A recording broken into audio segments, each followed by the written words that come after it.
Bueno, Daliroso, es un honor poder estar hoy aquí para realizarte estas preguntas. ¿Crees que la sociedad actual está construida sobre pilares firmes o sobre cimientos frágiles? Yo creo que todo en la vida es frágil. Yo creo que no podemos dar nada por sentado y que el mundo de cualquier persona se puede tambalear de un momento a otro. Puedes tener una vida que has creído bien construida sobre cimientos bien firmes, y hablo de la vida de las personas, pero también a nivel social, y de repente el mundo se tambalea y se te viene todo abajo. Creo que no podemos hablar de nada firme, nunca. Tú has escrito libros biográficos sobre, por ejemplo, por poner un caso, cáncer, ¿no?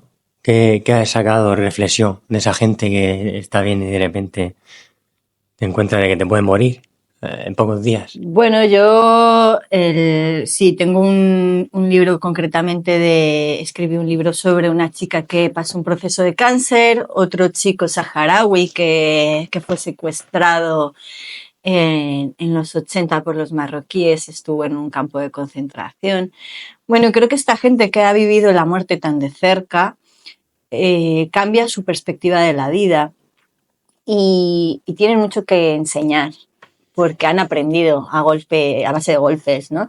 Han aprendido que tienen que disfrutar de cada segundo de la vida y que hay cosas que parecían insignificantes que realmente son las más importantes y, por lo contrario, cosas que parecían súper importantes resulta que no tienen importancia, que lo verdadero importante es el momento, con quién lo pasamos, a quién dedicamos nuestro tiempo y eso es algo que tienen en común estas personas por lo general, porque han visto cerca la muerte.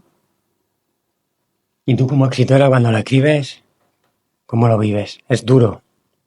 Sí, yo tengo una característica, podemos llamarla cualidad o defecto, depende del momento, que es la empatía.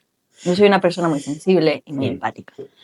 Entonces, claro, esto es algo bueno para el momento de escribir la historia de otra persona, porque al final es necesaria esa empatía para entender su historia y para poder contarla desde sus emociones. Pero también está la parte mala, ¿no? Que es que lo vivo con ellos. Y por lo general yo cuando escribo estas historias, yo lo paso mal. Con el de Saharaui me acuerdo que hubo momentos en los que lloré escribiéndola. Entonces, bueno, todas estas personas tienen sus nombres. Estoy hablando del Saharaui, se llama Sid Ibrahim. Bueno, que es duro. Daliroso, ¿qué dice de la humanidad el hecho de que seamos capaces de infligir tanto sufrimiento a otras especies? Bueno, cualquiera que vea mis libros o las cosas que escribo se puede dar cuenta de que pues ahí lo reflejo en mi pensamiento. Creo que la humanidad, a ver, hablando en general, en términos generales, porque hay gente muy buena que es la esperanza del mundo, pero en general somos una especie violenta, creo yo. Y más que violenta, egocéntrica. Solo miramos a nuestro ombligo y cuando miramos a los demás, normalmente mucha gente solo ve a otros seres humanos, a la gente que tiene cerca, pero nos olvidamos de todo lo demás, nos olvidamos de las personas que hay al otro lado del mundo, nos olvidamos de otros animales, otros seres vivos que no son humanos, las plantas. Y me parece lamentable. Creo que deberíamos de ser un poquito más empáticos, deberíamos de entender la vida de esos seres y respetarla. No, a mí me parece muy triste las brutalidades que puede llegar a ser algunas personas. ¿Y qué se puede hacer? ¿Qué mensaje darías a la gente para concienciarla? Para el respeto de la naturaleza, el respeto de la vida animal, no al maltrato. Hombre, no sé, ¿qué se puede hacer? Pues dejar de joder al prójimo. El respeto, no, a ver, yo creo que si todos nos basáramos en no le hagas a los demás lo que no quieres que te hagan a ti, yo creo que esa es la clave. Pues, ¿a ti te gustaría que te torturen en una granja para que estar preñada todos los días? Bueno, todos los días. Sí, o sea, tener una cría que te la arrebaten y volver a tener otra y que te saquen la leche ahí una y otra y hay máquinas y tal. ¿Te gustaría que te hicieran eso? Vale, pues entonces no consumas los alimentos, los productos de los animales a los que les están haciendo eso, ¿no? Un poco ser coherentes con estas cosas. Y luego que hay gente que te dice, es que entonces no podemos pensar en todo, porque si pensamos en todo, bueno, no es que tengas que hacerlo todo, pensar en todo, pero sí que hay ciertas cosas como esta, ¿no? Como el respeto, que, bueno, pues hay que saber hasta dónde podemos llegar y eso, no hagas lo que no quieres que te hagan. Talirosu, ¿qué es lo más bello y lo más oscuro del alma humana según tu experiencia como escritora? Lo más bello, el amor. Yo creo que con amor podemos salvar al mundo. Y lo más oscuro, no lo sé, porque hay tantas cosas que no sabría cuál sería la más. No lo sé. Pero es capaz el ser humano de tener esa parte dormida, violenta, y todos la tenemos, de poder ser asesinos, violadores. Tú cuando te metes un papel o escribes un violador, un asesino, te dices, tengo esa vena ahí como, ¿no? Yo creo que no. Yo creo que... Igual que un actor cuando actúa, ¿no? Se mete en el papel. Ya, pero una cosa es meterte en el papel, pero una cosa es actuar y otra cosa es que lo seas en realidad o que haya esa vena en ti. Yo soy actriz y te hago papeles dramáticos y no se supone que me quiera matar. Yeah. O te hago un papel de asesina y no significa que quiera matar al de al lado. Sí que es verdad que tenemos alguna vez pensamientos, todo el mundo creo yo, en el que nos cagamos en la estampa del de al lado por alguna circunstancia y nos dan ganas de levantar la cabeza, pero no significa que seamos violentos y que lo vayamos a hacer. Simplemente pues que es como esa frustración, esa ira, ese tal, pero luego al final pues somos personas que no... O sea, habrá psicópatas y locos que sí, que son violentos, pero yo creo que por naturaleza... A ver, antes sí que comenté algo así como que el ser humano es violento por naturaleza, ¿no? Pero a nivel general, en realidad, creo que son términos muy generales. O sea, es un tipo de violencia, no sé cómo expresártelo. O sea, no creo que la gente lo materialice. ¿Cómo es eso? Pues que si me dan ganas de patearle la cabeza al de al lado, no se lo voy a patear. Eso, la escritura te da la libertad esa.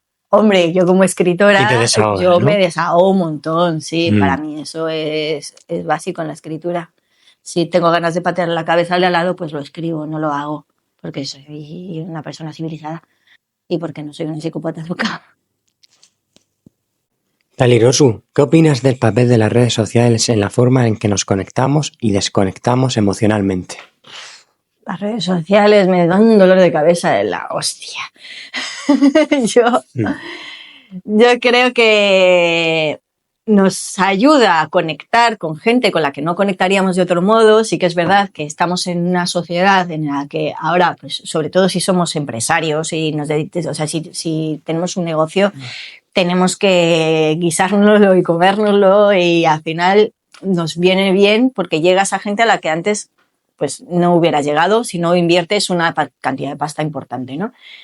Te puedes comunicar con gente de otro lado del mundo, te pueden conocer como escritora, por ejemplo. A mí me da la oportunidad de que los lectores puedan conocer quién soy, tengan esa facilidad. Y de otro modo a lo mejor no lo conseguiría. Pero al mismo tiempo nos desconecta, porque nos desconecta de lo que hay presente. ¿Cuántas veces no vemos a gente que, o sea, los ves adolescentes y no tan adolescentes, que van por la calle con el móvil como autómatas y entre ellos no hablan, pero luego cuando llegan a su casa se mandan mensajitos. Pero ¿dónde quedó en la conversación del tú a tú? ¿Dónde quedaron los abrazos? ¿Dónde quedaron el tomarme un café sin un aparato en medio que nos interrumpa, ¿no? Que creo que ahí nos está desconectando y creo que vamos en declive. Va a peor la sociedad. Yo La creo que tecnología. sí. También es bueno, ¿no? El uso de la tecnología en cierta medida. Por eso, como dije, creo que tiene su cosa buena y su cosa mala. Tiene muchas cosas muy positivas, pero no se usa con la medida que debería usarse y además... No se nos educa para usarlas, ¿no? Ese es el problema también. No, yo no creo que sea cuestión de que no se nos eduque. Yo creo que es al revés. Se nos educa para que nos controlen. O sea, nos controlan las redes sociales, nos controla la tecnología. Al final no podemos vivir sin ella. Esta misma mañana, pues yo estaba ahí vuelta loca porque para hacer una tontería de vídeo que no me dan ganas de hacer, pues me he pasado un montón de rato porque tenía 1000 fallos. Al final lo he mandado a tomar por saco y he perdido media hora de mi tiempo haciendo eso. Pero porque yo odio las redes. No, la verdad es que no me gusta nada. Es verdad que me encanta tener comunicación con un montón de gente con la que no tendría, pero al mismo tiempo yo, si pudiera abandonar el teléfono y dejarlo ahí a un lado, lo dejaría. O sea, a mí no va conmigo esto. Yo soy más de irme a la tierra y conectarme con la naturaleza. El teléfono lo dejaría aparcado. Pero al final nos obliga la vida, las circunstancias y la sociedad en la que vivimos, nos obliga a que si no lo hacemos no podemos prosperar como trabajadores, o sea, como empresa, no puedes prosperar como artista y desgraciadamente mucha gente cree que no puede prosperar socialmente y se refugia también en eso. Ahí yo no lo comparto, yo creo que ahí es la elección de cada uno. A nivel laboral sí que es un poco obligado, pero luego a nivel social y personal creo que cada uno tiene que poner sus límites. Y tienes que saber que, es que tengo que hablar con esta persona porque es que hace mucho que no hablo con ella, porque tal, pero es que estás hablando con 1000 personas a las que en tu vida les has visto la cara y luego a la persona a la que tienes al lado casi ni la saludas al llegar. Es un poco esa situación que yo creo que nos está matando como especie. Talirosu, ¿qué paralelismos encuentras entre las distopías literarias y la forma en que tratamos al planeta y sus habitantes? Hombre, yo creo que todos los que escribimos distopía lo que hacemos es ver, de hecho yo lo digo mucho en mis cursos, cuando se trata el tema de distopía, ahora tengo un curso que es precisamente de cómo crear distopías. Antes de eso, perdona, ¿dónde se puede encontrar ese curso? Bueno, me preguntan personalmente y porque es personalizado. Ah, vale.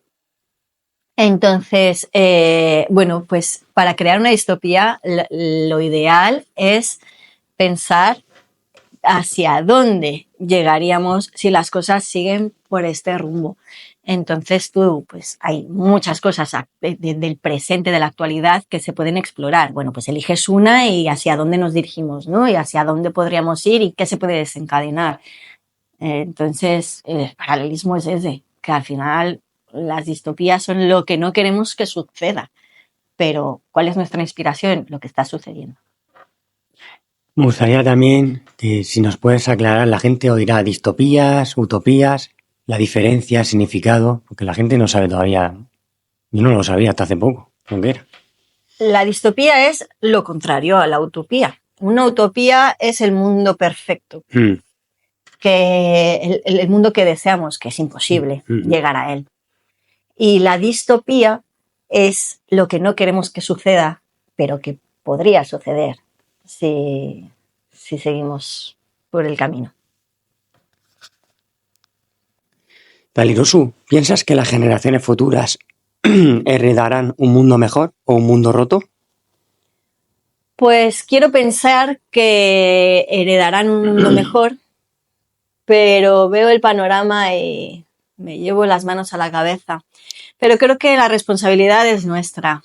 Todo depende de lo que hagamos hoy. Todo depende de la educación que les demos a los niños que están creciendo, que están haciendo. Y de las acciones que llevamos a cabo nosotros como adultos. De lo que hagamos depende el futuro. El futuro no está escrito, creo yo. Me duele muchas veces escuchar esas personas que dicen que no quieren dejar herencia por el mundo, que no quieren tener hijos. Por una parte también lo comprendo, pero ¿qué piensas tú? Yo pensaba así. ¿Eh? Yo pensaba así y muy, muy, muy claramente yo decía que no iba a ser madre. De hecho, tuve un fuerte conflicto interno en el momento en el que se me despertó el instinto materno, porque se me despertó de forma bestial y tenía esa discrepancia entre la razón y el instinto, ¿no? Al final, yo me hice un poco coco wash, me hice un autolavado de cerebro para hacerme entender que, pues eso, que las cosas pueden cambiar. Y además, no sé por qué en ese momento pensaba, es que todos los hijos de la gran... Perdón, no voy a decirlo Sí, porque te van sí. a bloquear el vídeo. Pero todas esas personas no piensan que el mundo es una mierda. Entonces, al final, esos son los que se están...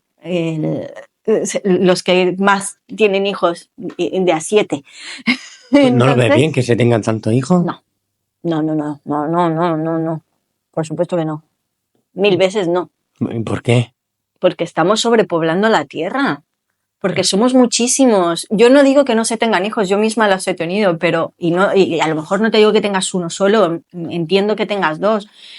Incluso hay gente que tiene 3, vale. Pero es que esta gente que tiene 4, 5, 6, 7 hijos, o sea, adopta niños que se están muriendo de hambre. Ya has pasado tu etapa de instinto de supervivencia y de dejar tu semilla y tu legado. Instintivamente sí que sé que necesitamos eso, porque yo misma lo he vivido, que necesitaba reproducirme, vale, pero hay que pensar un poquito que somos muchos, somos demasiados.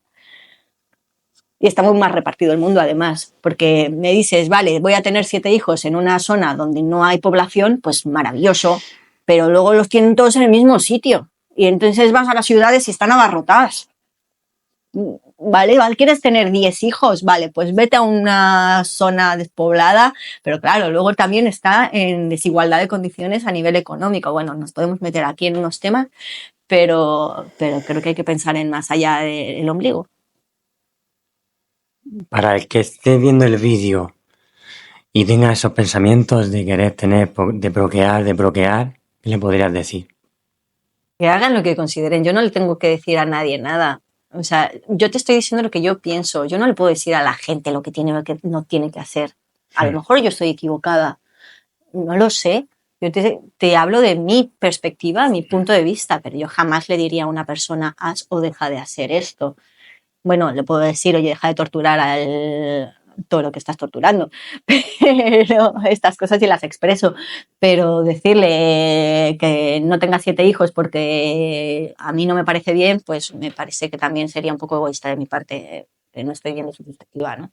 No le puedo decir nada a nadie. Dalí, en una de tus novelas titulada Carne de Chino hablas de esa humanidad que se come entre sí, que se trafica con carne humana. ¿Crees que llegaremos a ello?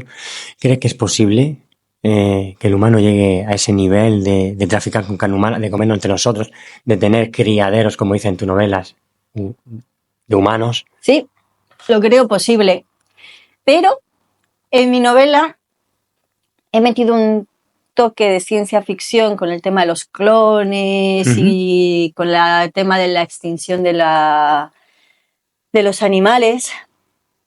Creo que si llegásemos a eso, no sería por la extinción de los animales. De hecho, alguna vez me planteé reescribir la historia, pero bueno, no voy a hacerlo. Pero me planteé reescribir la historia porque creo que es más factible que lo hagamos por moda. Que se ponga de moda. Yo creo que la gente hace cosas que jamás en la vida pensaba que podría hacer, porque lo ve hacer a fulanito. Entonces creo que sí, que es factible que si por lo que sea, a ver, está el tema de que es ilegal, claro, y tal, y la moralidad, pero todas esas cosas se pueden resolver fácilmente. El, el tema de las modas y de la manipulación también, lo que le conviene al de arriba hace que haga al de abajo, ¿no? Yo creo que sí. sí se puede llegar a eso. ¿Y qué nos puedes hablar un poquito? No sé si te documentaste del tráfico ilegal humano que hay de niños, de mujeres en el mundo, ese tráfico. ¿Te documentaste un poco? No. A ver, ese tipo de temas a mí me dan sarpullido. Mira, me está picando la piel. Claro. No, yo cuando exploro las distopías, las exploro porque sé que son ficción y sé que, o sea, es lo que veo que me duele, ya lo he visto, ya me ha dolido, ya me ha desgarrado. Entonces escribo para sacar, ¿vale? Para mí es un desahogo y es una forma de catarsis.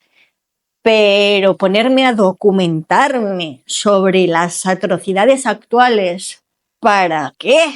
Si ya estoy viendo bastante. No, o sea, no me hace falta. Y no solo no me hace falta, sino que me haría muchísimo daño. O sea, me puedes hundir en la miseria. No, o sea, estaría yo deprimida durante 3 años. No, quita. Paso. ¿Con qué fin nació el libro Carne de Chino? ¿Cómo se fraguó en tu mente? ¿Y qué mensaje querías dar a la sociedad que lo leyera? Bueno, el fin en realidad era, queríamos hacer una obra de teatro, una micro obra, que yo hacía teatro, y pensando en, ¿de qué podemos hacer la próxima? Pues a mí se me ocurrió esta idea. Y Capi, el director, me la alimentó un poco y la trabajó conmigo, la trabajamos entre todos los que hicimos la obra y quedó una obra muy chula, una obra pequeñita de 15 minutos. Y a raíz de eso, bueno, eso se quedó ahí y años después me dio por hacer la novela. Y el objetivo de esto, pues para mí es una crítica social muy fuerte que habla del maltrato animal, lo ve como si ese maltrato, en lugar de a los animales, se le hiciera a los humanos. Y además también exploró cosas de reivindicación de derechos, sobre todo me meto en el tema más laboral y este tipo de cosas. Pero sobre todo esa novela lo que reivindica es el maltrato animal. Ojo, que yo no le estoy diciendo a nadie que no coma carne, que mucha gente piensa al ver un poco la sinopsis, tal, dicen, esta me quiere convencer de que me haga vegano. No es eso, no va por ahí. O sea, la historia es una historia que engancha un montón a la gente, que a la gente le suele gustar, carnívoros. Yo tengo una amiga que es completamente opuesta a mí, es súper carnívora y me decía que le encantó el libro, de hecho, me parecía un poco cómico. Yo creo que no lo es, pero bueno. Las perspectivas son varias. Pues eso, que al final es hablar de lo que hay, si no lo quieres escuchar. A mí eso de mientras te estás comiendo un trozo de carne y alguien te cuenta de dónde viene esa carne y digas, no me lo digas, no quiero saberlo, ¿por qué no? Tienes que saber de dónde viene. Que te lo comas o no te lo comas, ya es cosa tuya, pero tienes que saber de dónde viene eso. Y precisamente de esto habla el libro, no solamente de la carne, sino en general, de dónde viene lo que consumimos y por qué tienen esos precios más baratos, o porque también trata este tema, el tema del precio. ¿Por qué es más barata la carne que viene de un sitio que la carne que viene de otro? En el libro, hablo de carne en el libro, pero se puede traspolar a cualquier objeto en el mundo, cualquier cosa, ¿no? El proceso de producción, eso lo tenemos que conocer. Y ya después, conociéndolo todo, pues decides, me importa un carajo y me lo como, o hago algo al respecto y modero mi consumo, por ejemplo. Talirosu, ¿qué impacto esperas que tengan tus libros en quienes los leen? No escribo para tener impacto en nadie.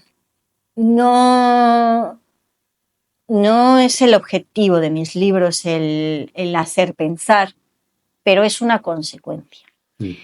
El objetivo, ya lo dije, es una catarsis. Es meramente expresivo.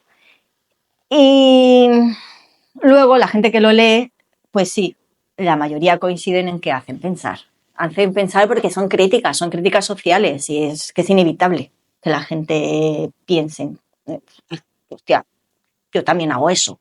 O es verdad, tendremos que hacer algo al respecto. Y oye, pues en algunos a lo mejor surge una semillita de cambio, incluso en mí, porque yo muchas veces yo he tenido una forma de vida muy consciente durante mucho tiempo y las circunstancias han hecho que deje de tener presentes algunas cosas y que incluso vuelva atrás en mis comportamientos, en mis acciones. Y cada vez que hablo de estos temas, hay veces que incluso digo, hostia, yo estoy volviéndolo a hacer. Me hace recapacitar a mí misma. Y creo que, bueno, si me hace recapacitar a mí misma, pues a los demás a lo mejor también. ¿Qué nos puedes hablar de la figura de tu abuelo al leer su libro, de todo lo que te llevas, de lo valiente que fue y de lo noble, viviendo la Guerra Civil Española y de lo duro que fue para este país, esa época? Bueno, yo creo que es, a ver, concretamente mi abuelo ha tenido una historia muy interesante para ser contada en un libro y por eso lo ha hecho, pero bueno, al final creo que refleja lo que vivió muchísima gente, no solamente mi abuelo, ¿no? Creo que mi abuelo tuvo la suerte de poder escribirlo. Hay gente que no la tuvo, que terminó en una cuneta. Hay otras personas que se lo llevaron a la tumba. Y hay gente que todavía tiene miedo de hablar de ello. Ahora, bueno, los que quedan, ¿no? Los que quedan que no eran bebés en esa época, pues ahora tendrán 100 pavos, 100 años, pero creo que la guerra civil ha sido, pues como cualquier guerra, una mierda. Y mi abuelo, pues lo ha dejado en este libro.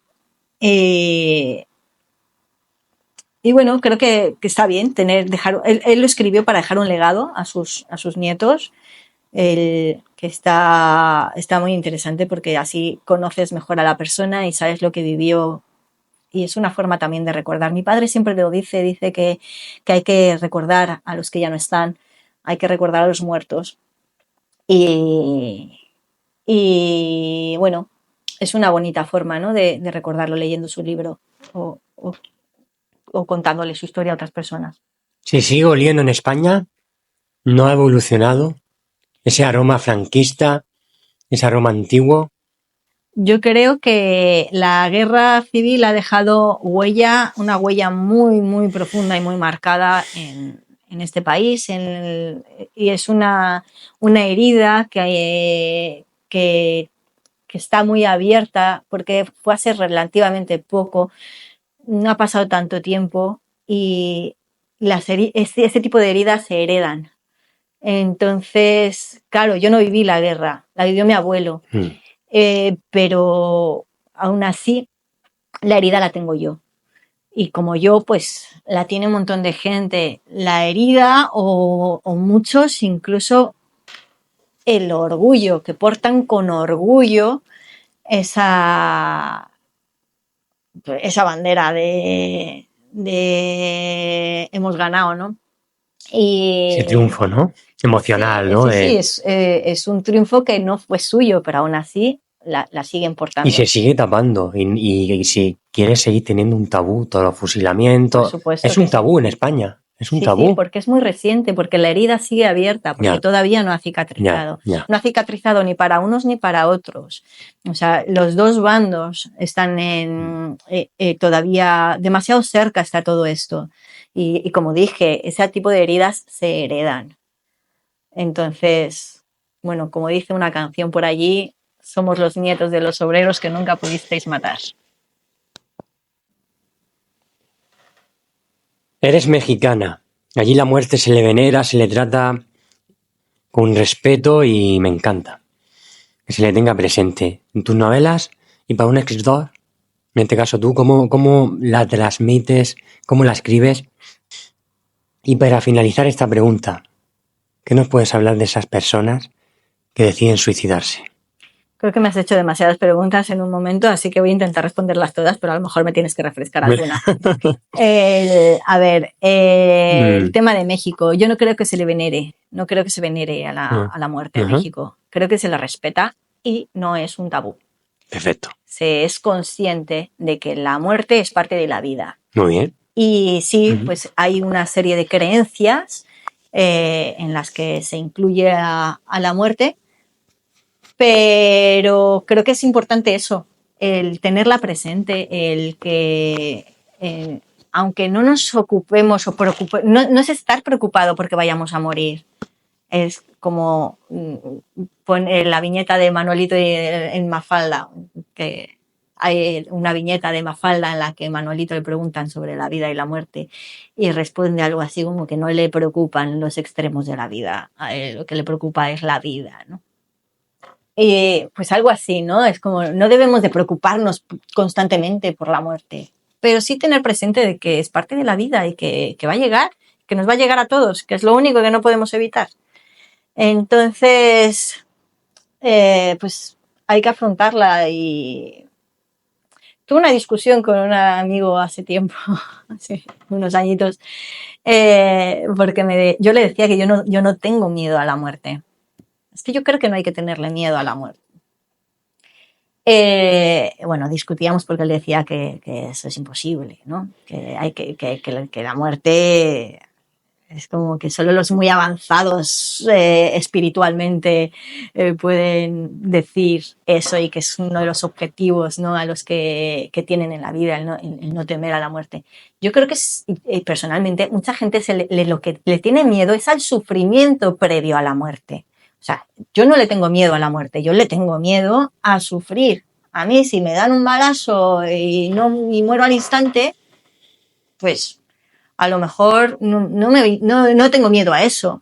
Tengo miedo a las consecuencias de eso, al que mi hija se quede sola. Tengo miedo pero ¿por qué me va a pasar a mí? Pues me voy a morir, me da igual, pues no creo que me entere de lo que va a pasar, ¿no? Si no me entero, no pasa nada. Pero el sufrimiento previo y posterior a la muerte es eso a lo que se le tiene miedo. Y en mis libros, como escritora, yo trato la muerte como un proceso natural, pero además yo lo uso mucho como una herramienta, porque escribo mucho sobre psicópatas. En mis relatos tengo muchísimos de psicópatas. Y tengo muchos libros en los que se trata la muerte también pues, por ejemplo, para subsistir simplemente, ¿no? El tener que matar al de al lado para poder sobrevivir. Entonces, mis libros no pueden ser un referente sobre lo que pienso sobre la muerte porque son historias de ficción, la mayoría distópicas, muchas otras de terror, en los que pues la muerte se le da un tratamiento completamente distinto al que sería mi pensamiento real en la vida. Y sobre el suicidio, pues que cada uno haga lo que considere. Yo no voy a... Esta pregunta a lo mejor no deberías de haberme hecho porque igual te quitan el vídeo con mi respuesta, así que igual no debería de contestarla porque te pueden decir que estoy incitando. Pero yo no incito a nadie a suicidarse, a ver, que quede claro. El otro día estuve hablando con una persona y me dijo que ole tú, si tienes que hacerlo. Yo es que es eso, hazlo, yo no incito a nadie a que lo haga, que quede claro. Y sobre todo creo que muchas veces la gente lo hace sin cabeza porque están pasando un mal momento y entonces no saben que de eso se puede salir, ya, ¿no? Eso sí. Entonces creo que depende mucho de las circunstancias. Un adolescente, por ejemplo, está pasando por unos procesos hormonales muy fuertes, está pasando seguramente por unos procesos sociales muy fuertes y pasa por la cabeza de muchos. Entonces, creo que los adolescentes deberían de sentarse y hablar con alguien, buscar ayuda, buscar apoyo, porque es un proceso por el que están pasando. Entonces, cada caso es es diferente, ¿vale? No podemos hablar de la misma forma para todos. Todo tiene sus matices. Pero una persona, pues por ejemplo, que lleva años sin poder salir de una misma situación, en la que ya no hay vuelta atrás o en la que tienen una enfermedad terminal que ya sabe que lo único que le queda es sufrimiento, ese tipo de circunstancias, pues considero que, oye, para estar aquí mal, pues mejor irnos, ¿no? No tiene sentido. Pero insisto mucho en esto, es cada caso un mundo y hay mucha gente, especialmente los niños y adolescentes por los que pasa por su cabeza este tema, creo que eso no se debería de fomentar para nada porque es un proceso por el que están pasando y del que van a salir. Y para finalizar esta pregunta, ¿qué piensas de la eutanasia? Pues lo que acabo de decir.